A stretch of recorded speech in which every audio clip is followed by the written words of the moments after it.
Today we'll talk about how can you disable this sign or know how you can do that on your Get Your Guide app. So you just follow these ways, then it's going to work with you.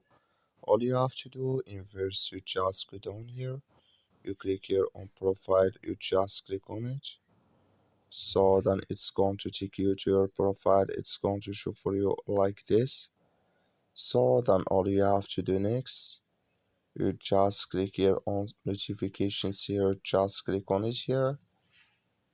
Then you come to next step, it's going to show for you like this.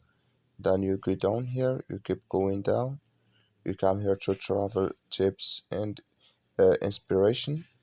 You come to app notifications, you click in this sign or this color. Like you see color, it's gone here, that's mean travel tips and inspiration disable with us now. That's all you have to do. That's all. Thank you for watching. Don't forget to support us by liking and subscribe.